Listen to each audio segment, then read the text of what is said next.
you love me, even if it's fake, 'cause I don't fucking care. Yo, what's going on, guys? We're playing some NHL 17, and we have a Movember guide here for you today. We're doing the first 2 weeks. That's the only 2 weeks that have been released so far of Movembers. We're going to be going over guys that are in line for milestones and other sorts of upgrades, so you guys know which cards are in line for an upgrade at some point in time during this season. We're going to try to go over every single one of them has a milestone, so stay tuned.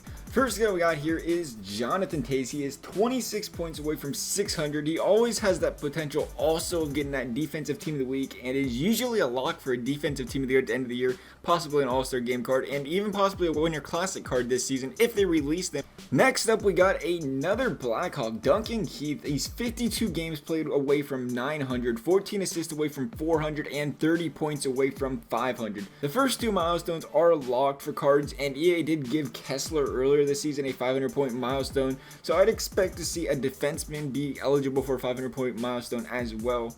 The thing is, people must be forgetting Duncan Keith ended up with a 98 overall in NHL 15 and a 99 overall in NHL 16, considering how low his price is. The card's only like 260k. In my opinion, it looks like it's one of the biggest steals out there right now, considering you're only paying 250k.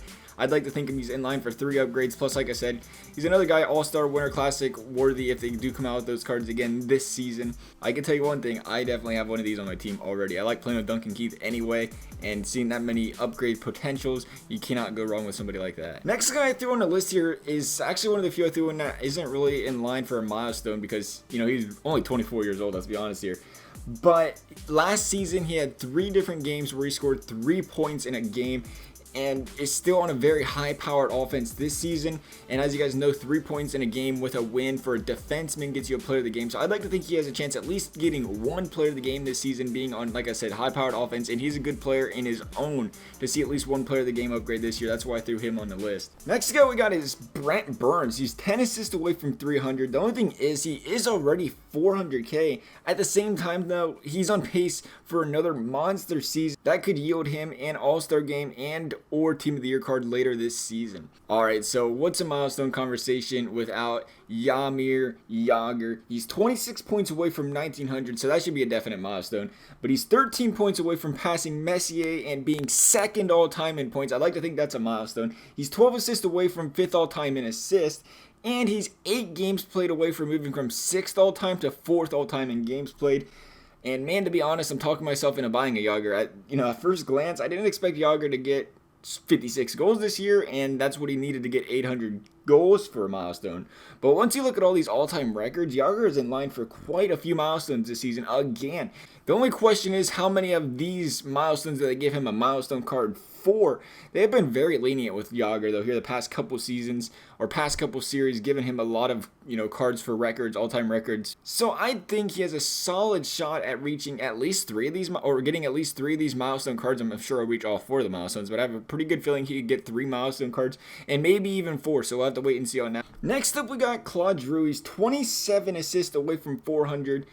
But that 300k plus price tag already for an 88 overall has me very worrisome of buying a guy like GIROUX, but he is in line for a milestone. Next guy we got here is KRIS LETANG. He's 23 assists away from 300. Then sticking with the Pittsburgh Penguins, we got EVGENI MALKIN. He's 28 assists away from 500, 25 points away from 800, and both are very reachable for him as long as he can stay healthy. We all know his health is always a big concern going year in and year out. It's been a long time since he's played over 75 games, and I just realized that Pittsburgh already has 3 Movembers in 2 weeks, and the Blue Jackets only have 1.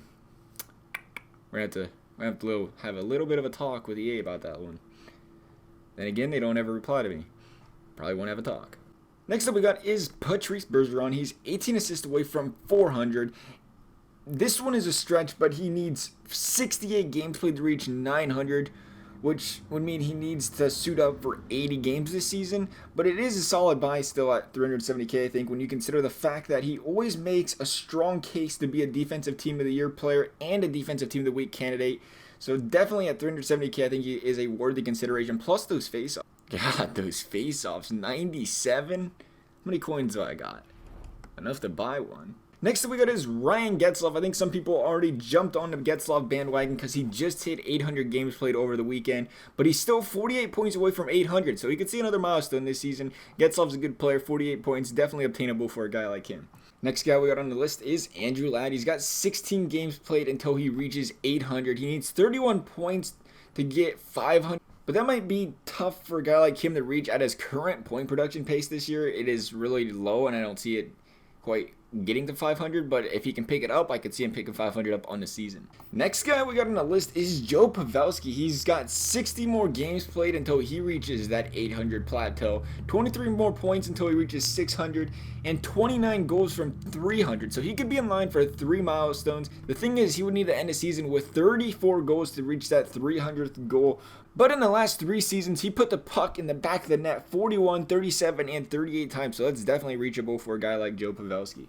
Next up we got on the list is a goalie, and HENRIK LUNDQVIST. He's 18 wins away from 400. He's only 3 games played away from 700. But truthfully, I'm not sure what the goalie threshold is for games played. I think it's lower than it is for skaters for the fact that it's goalies, and they're obviously not going to play near as many games as a skater does. But I'm not exactly 100% sure on that, but I think you'd get a milestone for 700 if they do lower that threshold. Next up we got on the list is Steven Stamkos. So if you're feeling like blowing 1.3 million, which is his last price sold right now, he's only 8 assists away from 300, 9 points away from 500, and 38 games played away from 800. And I shouldn't really call it a waste of 1.3 million coins because it is Steven Stamkos. And look at that 96 shot and 93 skate. That's a worthy buy right there.